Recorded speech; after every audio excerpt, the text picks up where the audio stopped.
Yes, good morning and Jai Hind dear students. Welcoming all of you here in our SST class. As you know that we are discussing economics and we have started our first chapter, and that chapter is the story of village Palampur. That means we are discussing the story of a village that is Palampur, which is an imaginary story. That means you can say which is an imaginary village, and we have to discuss all the activities and work production, everything about that village. Okay, this village help us to understood that what is production and what is going on in a country in a small way. Okay, we can compare our country to this village and then we will understand that in a very better way. So last day we have discussed about the structure of the village and the activities of the people of the village. Okay, and today again before starting that village, the people of that village and the work of that village, we have to know something. Okay उस village के लोगों के बारे में आगे पढ़ने से पहले हमें कुछ पढ़ना पड़ेगा, कुछ समझना पड़ेगा, and that is the production of the goods and services. Okay, so look the topic will be organization of production. आज जो हम पढ़ने वाले हैं वो है ऑर्गेनाइजेशन ऑफ प्रोडक्शन. बट ये ऑर्गेनाइजेशन ऑफ प्रोडक्शन होता क्या है? First of all, what is production? Production means what? To grow something. तो किस चीज़ को ग्रो करेंगे हम, किस चीज़ को बनाएंगे हम? So that will be production means what? किसका? Goods and services. Goods and services I had discussed last day already. That what is goods? All the products. Okay, all the things which we have to purchase. Whatever we purchase from the market, yeah, anything which we make at our home. Okay, that is goods. कुछ भी हो सकता है, वो plastic हो सकता है, metal हो सकता है, एनीथिंग, कोई भी प्रोडक्ट हो सकता है किसी भी तरीके का. वो मैगी से लेके एक आप कह सकते हो सॉल्ट तक हो सकता है. Nothing, everything. That will be goods. And what is services? So as I have discussed already, that doctor provides us services, policeman provides us services, any sweeper provides us services, teacher also provides us services. So all type of services, okay, and everything, okay, all the you can say products that are known as goods. So हमें क्या करना है? हमें इन goods और services का production करना है. तो ये goods और services का production होता कैसे है? ओके, उसके लिए क्या क्या चीज़ें इंपॉर्टेंट है? So we are going to discuss all that things in today's class. So let's start. So production, I hope now you are understand, we have understand. And now requirements of production, कि production के लिए किन किन चीज़ों की requirement होती है. सबसे पहले हमको ये जानना पड़ेगा कि हम प्रोडक्शन क्यों करते हैं. Why production? Look, we can mention here why, कि हम प्रोडक्शन क्यों करते हैं भाई. तो production, why we grow anything, why we we can say why we produce anything. किसी भी चीज़ का प्रोडक्शन हम क्यों करते हैं? Okay, why production is important for us. तो देखिए, in our daily life we use so many things. Okay, like right now I am using these markers, white boards, different type of things. जब कभी भी आप morning में उठते हो, first of all toothpaste, everything. When you are going to the bed, you use your bed, your blanket, your bed sheet for sleeping. So everything you can say these are goods. Okay, and these are our daily needed uses. Okay, daily requirements. तो अपने daily requirements को fulfill करने के लिए, अपने daily requirements को complete करने के लिए, जो कोई भी चीज़ हमें important है, जो चीज़ हमें चाहिए, उसको पाने के लिए हमें क्या करना पड़ता है? Production करना पड़ता है. Okay, so I hope this question why production is clear to you. So production, you can say simply, production is very important. Why? Because it fulfill our daily what requirements. Okay, it fulfill our daily requirements. It complete our daily requirements. That's why we produce anything. And now the factors of production, you can say the requirements of production. कि production के लिए किन किन चीज़ों की requirement होती है? Why? What are the important main things which are important for production? So first of all, we can mention here number one. Okay, number one is what? This land. This is the main topic. Land. The main thing is land. क्योंकि जब किसी भी चीज़ को हमें produce करना है, किसी भी आप कह सकते हो प्रोडक्ट का प्रोडक्शन करना है, किसी भी गुड्स का प्रोडक्शन करना है, तो सबसे पहले हमें क्या चाहिए? प्लेस चाहिए. क्यों? अपनी कंपनी को, अपने इंडस्ट्री को इस्टेब्लिश करने के लिए, अपनी कंपनी फैक्ट्री को बनाने के लिए. ठीक है, सबसे पहले हमें लैंड चाहिए. और वो लैंड कहाँ कहाँ से मिल सकती है, कैसे कैसे मिल सकती है? वो सबसे इंपॉर्टेंट कि लैंड क्या होता है? वो नेचुरल रिसोर्स होता है, ये सभी को पता है. जो हमें फॉरेस्ट से मिल सकता है, ठीक है, फॉरेस्ट से मिल सकता है। तो लैंड चाहिए, लेकिन उसके अलावा भी कुछ चीज़ें हैं जो इंपॉर्टेंट है, that are water, okay, forest से हमें बहुत सारी चीज़ें मिल सकती हैं, लाइक वुड्स मिल सकते हैं, आप कह सकते हो फ्रूट्स मिल सकते हैं, फ्लावर्स मिल सकते हैं, एंड मिनरल्स। मिनरल्स की ज़रूरत तो हर जगह होती है, everything, everywhere. So I hope this is clear that first requirement of production is land, and that is very very important, because किसी भी फैक्ट्री को, इंडस्ट्री को, कंपनी को इस्टेब्लिश करने के लिए, उसे बनाने के लिए सबसे पहले हमें इसी की ज़रूरत होती है, लैंड। आप एक एग्जाम्पल ले सकते हो कि अगर आप ही कोई छोटा सा प्रोडक्शन हाउस बनाना चाहते हैं या कोई भी चीज़, एनीथिंग, अगर सपोज दैट आप एक शॉप ही ओपन करना चाहते हैं, छोटा सा एक शोरूम ही ओपन करना चाहते हैं, तो सबसे पहले आपको क्या चाहिए होगा, आपको चाहिए होगा प्लेस, एक पीस ऑफ लैंड चाहिए होगा जहां पे आप अपने शोरूम को बना सकें।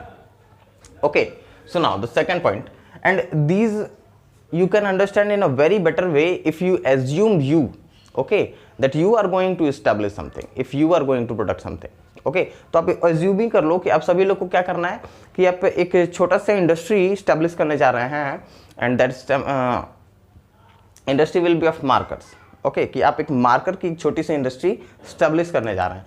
तो आप खुद assume करिए कि अगर आपको मार्कर की एक छोटी सी इंडस्ट्री establish करनी है तो आपको क्या क्या चीज़ों की रिक्वायरमेंट होगी, तब आप इस चीज़ को बहुत अच्छे से समझ पाएंगे। Now again from one, land, okay, land की ज़रूरत होगी, क्यों होगी, कैसे होगी, ये आप समझ चुके हैं। Number 2, labour. कि सबसे पहले first of all we need the labours.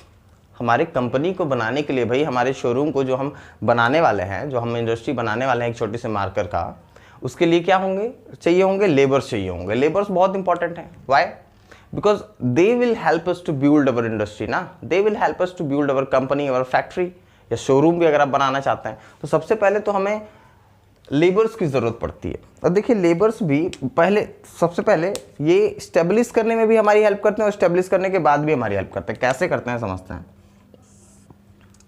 Look, labours are divided into two important and broad categories, you can say, uneducated laborers and educated laborers and uneducated laborers. First of all we talk about this uneducated laborers। देखिए mostly क्या होता है, हर वो person जो छोटे छोटे काम करता है, ओके, लाइक फिजिकल वर्क ज़्यादा करता है, मोस्टली वो अनएजुकेटेड लेबर होते हैं, यू कैन से अनस्किल्ड लेबर्स ऑल्सो, ओके। तो सबसे पहले तो वो हमारी हेल्प करते हैं, हमारे इंडस्ट्री को इस्टेब्लिश करने में, बनाने में हमारी हेल्प करते हैं, okay, to build our buildings and you can say anything for making. अगर स्कूल की अगर हम बात करें, अगर स्कूल बनाना है तो एक बिल्डिंग बनाने में हेल्प करेंगे, वो हमारी स्टूल बनाने में हेल्प करेंगे, टेबल बनाने में हेल्प करेंगे, डेस्क बनाने में हेल्प करेंगे, ओके, कबोर्ड्स बनाने में हेल्प करेंगे। So they will be physical, they will do physical, more physical work, and they are uneducated mostly, you can say. So these are the first category of the labors, and this second, अगर मान लीजिए कि ये first है, ये second है educated. देखिए ये जो अनएजुकेटेड लेबर्स होते हैं, जो अनस्किल्ड लेबर्स होते हैं, ये क्या होते हैं कि इनको केवल गाइडलाइन दिया जाता है, मतलब इनसे सिर्फ कहा जाता है that you have to do this work, और वो अपने काम में लग जाते हैं बिना कोई क्वेश्चन किए, क्योंकि उनको सिर्फ उसी काम को करने से मतलब होता है। लेकिन उनको ये ऑर्डर देगा कौन, उनको ये सारे ऑर्डर देने के लिए हमारे, अगर सपोज करिए हमारी इंडस्ट्री बन गई है, look 1 second, first of all हमें क्या चाहिए था, एक पीस ऑफ लैंड चाहिए था, हमने पीस ऑफ लैंड ले लिया, this was the first, okay. Second क्या करना है, हमको लेबर्स की जरूरत है। लेबर्स की जरूरत क्यों है भाई, क्योंकि हमको यहाँ पे अपनी एक कंपनी स्टेब्लिश करनी है। तो सपोज करिए ये हमने बड़ी बड़ी अपनी फैक्ट्रीज बना ली हैं, ठीक है, ये बड़ी बड़ी बिल्डिंग्स हैं, छोटे छोटे विंडोज हैं, ठीक है। सो लुक, हमने अपनी इंडस्ट्री तो बना ली भाई यहाँ पे, ओके। इसके लिए 2 टाइप के लेबर्स की जरूरत पड़ेगी। फर्स्ट अनएजुकेटेड, जो इसको स्टैब्लिश करेंगे, बनाएंगे। दूसरा एजुकेटेड, जो इनको गाइडलाइन देंगे, ओके। जो लेबर्स को क्या करते हैं, गाइडलाइन देते हैं कि look you have to do this work, okay, you have to complete that work in this time. तो इस टाइप के जो दूसरे लोग होते हैं वो क्या करेंगे, वो इन लेबर्स को या उनको प्रॉपर वर्क करने में हेल्प करते हैं, they are educated person, you can say. तो 2 टाइप्स के लेबर्स की जरूरत पड़ती है हमें किसी भी टाइप के इंडस्ट्री में, educated and uneducated also, okay. Now third one, physical capital, this is the third one, okay. physical capital, and let me check that everything is proper or not.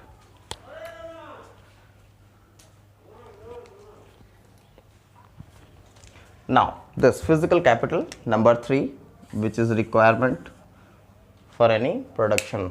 Okay, look, physical capital. अब physical capital क्या होता है, इसको समझने के लिए देखिए पहले first of all we have to discuss these 2 points. Okay, fixed capital and working capital. अब देखिए capital means what, you can say capital का मतलब होता है पूंजी, means money, you can say asset. तो ये फिजिकल कैपिटल क्या होता है भाई, जब हमने यहाँ ध्यान दीजिए, हमने लैंड ले लिया, पीस ऑफ लैंड ले लिया हमने, ठीक है, उसके बाद हमने सेकंड अपने लेबर की हेल्प से अपनी बिल्डिंग भी खड़ी कर ली.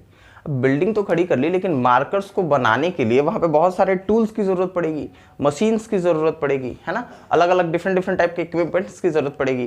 तो हमें क्या करना पड़ेगा, हमें उसको मार्केट से परचेस करना पड़ेगा. तो आप कह सकते हो कि ये जो हमारा फिजिकल कैपिटल है, ओके, ये 2 टाइप्स में हो सकता है. एक होता है फिक्स्ड कैपिटल, दूसरा वर्किंग कैपिटल. फिक्स्ड कैपिटल में क्या क्या चीज़ें आती हैं, टूल्स, मशीन्स, बिल्डिंग्स. ओके, ये सारी चीज़ें हैं जो हमें फिक्स्ड कैपिटल में आती हैं, जो हमारे इंडस्ट्री में हमारे प्रोडक्शन के लिए क्या होती हैं, इंपॉर्टेंट होती हैं, जो फिक्स हो जाती हैं कि हमने एक बार उस चीज़ को परचेस कर लिया और वो हमारे अब इंडस्ट्री में लाइफ टाइम तक रहने वाली हैं. हमें टाइम टाइम पे बस उसके रिपेयर की ज़रूरत पड़ेगी, या मे बी अगर कोई 1-2 मशीनें ख़राब भी हो जाती हैं तो हमें उन्हें रिप्लेस करना पड़ेगा. बट एग्जैक्टली अगर देखा जाए तो वो क्या होती हैं, ये लाइफ टाइम मशीन से होती हैं, ये लाइफ टाइम इक्विपमेंट्स होते हैं जो हमें अपने इंडस्ट्री में फिट करने होते हैं, जो हमारी हेल्प करते हैं प्रोडक्शन के लिए. ओके, लार्ज स्केल में. तो this was the first fixed capital. The second one was working capital. Working capital means what, कि इन्हें हमें बार बार चेकआउट करना पड़ता है. देखिए फिक्स्ड कैपिटल के लिए क्या है कि एक बार ले लिया, उसे लगा दिया, that is all done. But second working capital के लिए क्या होता है कि हमें उसे बार बार चेक करना पड़ता है. अब सपोज करिए कि आपने अपने इंडस्ट्री में मशीन लगा दी हुई मार्कर बनाने के लिए, लेकिन इस मार्कर को बनाने के लिए जो रॉ मटेरियल्स यूज होंगे, रॉ मटेरियल मीन्स आप देख सकते हो this marker is made by plastic. Okay, तो प्लास्टिक यूज होगा, इसके नीडल को बनाने के लिए फोम यूज होगा, इसके अलावा इसके इंक को बनाना पड़ेगा, ओके, जिससे हम इसकी रिफिल करते हैं. तो ये सारी चीज़ें बनाने के लिए हमें डेली ये सारी चीज़ों की रिक्वायरमेंट होगी ना, कि हम एक ही बार ढेर सारा प्लास्टिक मटेरियल अपने कंपनी में भर के रख देंगे. नहीं, ऐसा नहीं होता है. हम क्या करते हैं, हम रॉ मटेरियल्स कलेक्ट करते हैं फॉर 1 वीक और 1 डे, यू कैन से फॉर 1 मंथ ऑल्सो. ओके, जैसी रिक्वायरमेंट होती है वैसी. और रॉ मटेरियल्स कलेक्ट करने के बाद क्या करते हैं, हम उनसे अपना प्रोडक्शन शुरू कर देते हैं. सपोज करिए हमने आज पर पूरे दिन के लिए क्या कर लिया, जितना भी प्रोडक्शन करना है उसके लिए हमने प्लास्टिक मटेरियल परचेस कर लिया मार्केट से. अब उसके बाद जब हम इस मार्कर को बनाएंगे पूरे दिन, ओके, तो जितना हमने मटेरियल लिया था वो मटेरियल खत्म हो जाएगा, अगले दिन हमें उसे दोबारा परचेस करना पड़ेगा मार्केट से. तो ये क्या है, ये एक वर्किंग कंडीशन में ये लगातार होता रहता है कि हम परचेस करते हैं, बनाते हैं, परचेस करते हैं, बनाते हैं, मतलब परचेस करेंगे, यूज़ करेंगे. तो ये फिक्स नहीं होते हैं, ये हमें एवरीडे में भी हो सकता है. कभी रिक्वायरमेंट कम हो जाए, ओके, कभी डिमांड कम हो जाए तो हमें कम मार्कर्स बनाने पड़े तो हम कम परचेस करेंगे. कभी रिक्वायरमेंट ज़्यादा हो जाए तो हम ज़्यादा परचेस करेंगे. ओके, मोस्टली जब स्कूल स्टार्ट होते हैं तो पेन, मार्कर, इन सब की डिमांड ज़्यादा हो जाती है. तो उस समय क्या होता है, फैक्ट्रीज वाले ज़्यादा मार्कर्स और पेन्स बनाते हैं. तो ये तो हो गया हमारा वर्किंग कैपिटल, जिसमें हमें रॉ मटेरियल्स की ज़रूरत पड़ती है और मनी की ज़रूरत पड़ती है, क्योंकि इन रॉ मटेरियल्स को परचेस करने के लिए the most important thing is money. Okay, तो मनी की भी ज़रूरत पड़ती है. तो ये हमारा वर्किंग कैपिटल हो गया. तो ओवरऑल आप कह सकते हैं that physical capital is divided into 2 parts. Number 1 is fixed capital and number 2 is working capital. Fixed capital means what, all the machines, all the equipments, all the tools which are used for life time, okay, which we establish in our company for life time. Install करते हैं company में life time के लिए, वो होते हैं हमारे fixed capital. जो हमारा एक ही बार लग गया कैपिटल, हमारे पैसे एक ही बार लग गए और वो लाइफ टाइम के लिए अब धीरे धीरे चलते रहेंगे. And second one is working capital that we use every day या every week, every month, you can say. Okay, it's a working capital. Why? Because it we use all these capitals again and again and again. And now the last one, this, and this is the most important requirement for the production of any object or any goods, okay, for establishing any company, any factory, industry. Why? Look, this is human capital. Human capital होता क्या है? देखिए, सबसे पहले तो हमको इसको number 1 में ही डिस्कस करना चाहिए था, क्योंकि सबसे पहले यही होता है, उसके बाद ये सारी चीज़ें आती हैं. ह्यूमन कैपिटल है क्या, कि अभी जब हमने आपको एक एग्जांपल दिया that suppose you are going to establish any small scale industry, तो आपके मन में ये आइडिया आया होगा ना दैट आप अपने इन्वायरमेंट में देखते हैं, चारों तरफ अपने सोसाइटी में देखते हैं कि इस चीज़ की डिमांड ज़्यादा है और यहाँ पे हमारे मार्केट में ये चीज़ बहुत कम है। Any object you can assume. तो आप क्या सोचते हो? आप सोचते हो कि चलो इसकी कंपनी इस्टेब्लिश करते हैं, एक छोटी सी इंडस्ट्री इस्टेब्लिश करते हैं और हम क्या करते हैं, अपना प्रोडक्शन स्टार्ट करते हैं। तो ये क्या है? ये एक आइडिया है और ये कहाँ आया? किसी एक पर्सन के मन में आया। तो यही ह्यूमन कैपिटल होता है। That means all the ideas you can से, all the experiments, all the knowledge, all the enterprises which we are using for stabilizing any company, any industry, any production house. Okay, so सबसे पहले तो यही आता है, ये most important thing है। देखिए हमारे कंपनी में लैंड के ऊपर हमारा कंपनी बन गया, हमारा इंडस्ट्री बन गया। लेबर्स की हेल्प से हमने उसको इस्टेब्लिश कर लिया, हमने मशीनें फिट कर ली, हमने लेबर्स रख लिए हैं उसको काम करने के लिए, वहाँ पे एवरीडे जो कोई भी रिक्वायरमेंट होगी। फिजिकल कैपिटल हमने यूज़ कर लिया अपने इंडस्ट्री में, हमने मशीनें फिट कर ली हैं सारी, हमने रॉ मटेरियल्स परचेस कर लिए हैं, अब बस हमें उसको बनाना है। लेकिन बनाएंगे कैसे? कोई ऐसा पर्सन होना चाहिए ना जिसको ये सारा आइडिया हो कि all the machines are used by whom and how it will be work. Okay, तो ये सारा बनेगा कैसे? क्योंकि हर चीज़ का क्या होता है, हर चीज़ का एक मैनुअल होता है, हर चीज़ का क्या होता है, आप कह सकते हो हिंदी में हम उसे क्या कहते हैं कि किसी भी चीज़ को बनाने की एक विधि होती है। ओके, यू कैन से कि किसी भी गुड्स का प्रोडक्शन करने के लिए क्या होता है, एक इम्पॉर्टेंट आप कह सकते हो मैकेनिज्म होता है जिसकी हेल्प से ही हम उस चीज़ को बना सकते हैं। अगर आपको टी ही प्रिपेयर करनी है, टी मीन्स चाय अगर प्रिपेयर करनी है, तो उसका भी एक फिक्स्ड क्या है, स्टेप्स हैं, फिक्स स्टेप्स हैं, उसकी हेल्प से ही आप बना सकते हो। आप पहले वाटर ऐड करेंगे, शुगर ऐड करेंगे, मिल्क ऐड करेंगे, उसे हीट करेंगे, देन टी ऐड करेंगे। तो वैसे ही किसी भी गुड्स के प्रोडक्शन के लिए क्या होता है कि कुछ फिक्स स्टेप्स होते हैं जिसकी हेल्प से ही उसका प्रोडक्शन हो सकता है। ओके, तो ये सारा का सारा जो इम्पॉर्टेंट आप कह सकते हो जो सबसे मोस्ट इम्पॉर्टेंट थिंग है किसी भी इंडस्ट्री के लिए, वो ह्यूमन कैपिटल है। क्योंकि वो वही पर्सन होते हैं जो मेन आप कह सकते हो ऑर्डर और आइडिया देते हैं कि प्रोडक्शन कैसे करना है, किस चीज़ का करना है या कितना करना है, कब तक करना है। Okay, so this will be the human capital that will be knowledge, enterprises, ideas, experiments and so many different things which any important, any special person give to the laborers, okay, to do the work. So today we have discussed this organization of production. I hope this is completely clear to you. Let's recall it again. Production means what? Goods and services. Goods means what? All the things, okay, which we use in our daily life. And services means what? All the services which provides us by the doctors, policeman, teacher, washerman, any different painter, cobbler, है ना, ये सब लोग हमको services provide करते हैं। और ये सर्विसेज, ये गुड्स का प्रोडक्शन कैसे होता है हमें सीखना है। So for doing this, for the production of this we have to establish any industry, and for the establish any industry और company we require what? Number one, okay, now the major requirements of production. Number one, land, fine, piece of land you can say from forest, water, minerals, okay. Number two, labor, skilled, unskilled, educated, uneducated. Number three, capital, okay, physical capital, okay, that will be fixed capital or the working capital. Fixed capital means the money which we use for purchasing big machines, okay, tools, etc, etc, and working means for purchasing raw materials every day. And number four, the human capital. Human capital means you can mostly say that the ideas which come in a human mind, for that we establish any company. Okay, so these are the four major you can say requirements for producing any object, any goods, okay, for the production of any object or goods. Okay, so these were the four major requirements. I hope this is all clear. And then in the next class again we will start the Palampur village, that what is going on their, क्योंकि हमने अपने Palampur village को भी तो छोड़ा हुआ है, हमें ये भी तो डिस्कस करना है कि वहाँ पे क्या हो रहा है, कैसे हो रहा है। ये तो हमने स्टेप्स पहले सीख लिए कि प्रोडक्शन के लिए क्या क्या चीज़ें इंपॉर्टेंट होती हैं और कैसे प्रोडक्शन होता है किसी भी गुड्स का या सर्विसेज का। अब in the next class we will again discuss about the Palampur village. I hope this is all clear to you. Thank you guys, thank you so much.